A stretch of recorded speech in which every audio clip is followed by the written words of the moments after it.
श्री परमात्मने नमः। आप सभी को पावन मोहिनी एकादशी व्रत की प्रभु की प्रीति चैनल की ओर से मंगलमय शुभकामनाएं। भगवान श्री कृष्ण जी से युधिष्ठिर जी ने पूछा, हे जनार्दन, विशाख मास के शुक्ल पक्ष में किस नाम की एकादशी होती है? उसका क्या फल होता है? उसके लिए कौन सी विधि है? भगवान श्री कृष्ण बोले, धर्मराज, पूर्व काल में परम बुद्धिमान श्री रामचंद्र जी ने महर्षि वशिष्ठ जी से यही बात पूछी थी जिसे आज तुम मुझसे पूछ रहे हो। श्री राम जी ने कहा, हे भगवान, जो समस्त पापों का क्षय तथा सब प्रकार के दुखों का निवारण करने वाला व्रतों में उत्तम व्रत हो, उसे मैं सुनना चाहता हूँ। वशिष्ठ जी बोले, श्री राम, तुमने बहुत उत्तम बात पूछी है। मनुष्य तुम्हारा नाम लेने से ही सब पापों से शुद्ध हो जाते हैं, तथापि लोगों के हित की इच्छा से मैं पवित्रों में पवित्र उत्तम व्रत का वर्णन करूँगा। वैशाख मास के शुक्ल पक्ष में जो पावन एकादशी होती है उसका नाम मोहिनी है। वह सब पापों को हरने वाली और उत्तम है। उसके व्रत के प्रभाव से मनुष्य मोह जाल तथा पातक समूह से छुटकारा पा जाता है। सरस्वती नदी के रमणीय तट पर भद्रावती नाम की सुंदर नगरी है। वहाँ धृतिमान नामक राजा, जो चंद्रवंश में उत्पन्न और सत्य प्रतिज्ञ थे, राज्य करते थे। उसी नगर में एक वैश्य रहता था जो धन धान्य से परिपूर्ण और समृद्धशाली था। उसका नाम था धनपाल। वह सदा पुण्य कर्म में ही लगा रहता था। वह सदा पुण्य कर्मों में ही लगा रहता था। दूसरों के लिए पोसला, प्याऊ, कुआं, मठ, बगीचा, पोखरा और घर बनवाया करता था। भगवान विष्णु की भक्ति में उसका हार्दिक अनुराग था। वह सदा शांत रहता था। उसके 5 पुत्र थे, सुमना, धृतिमान, मेधावी, सुकृत तथा धृष्ट बुद्धि। धृष्ट बुद्धि 5वां था। वह सदा बड़े बड़े पापों में ही संलग्न रहता था। जुए आदि दुर्व्यसनों में उसकी बड़ी आसक्ति थी।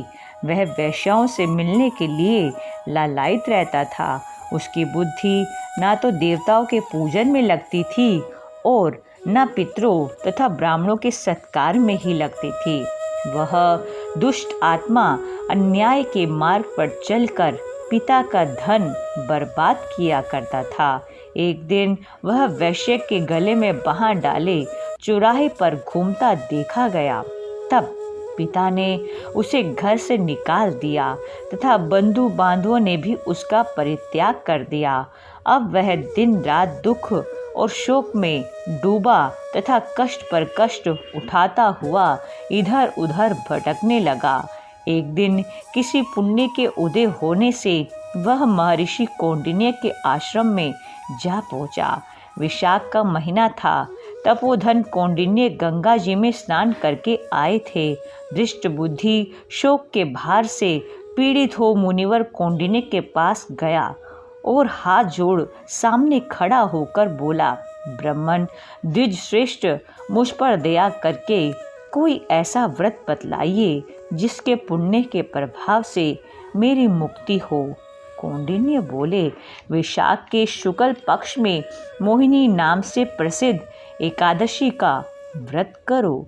मोहिनी को उपवास करने पर प्राणियों के अनेक जन्मों के किए हुए मेरु पर्वत जैसे महापाप भी नष्ट हो जाते हैं।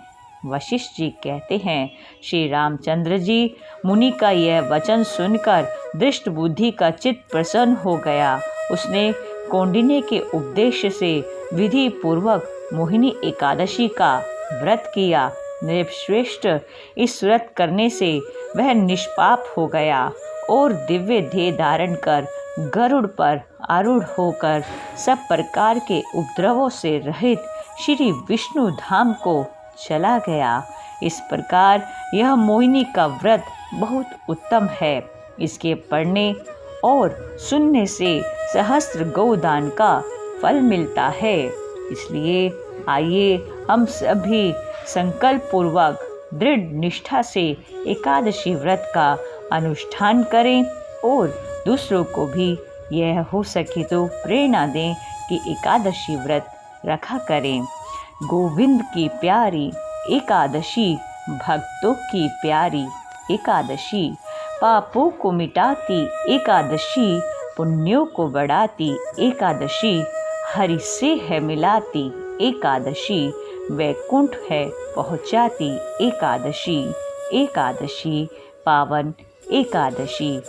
जय श्री कृष्णा, जय मदन गोपाल, जय मदन गोपाल।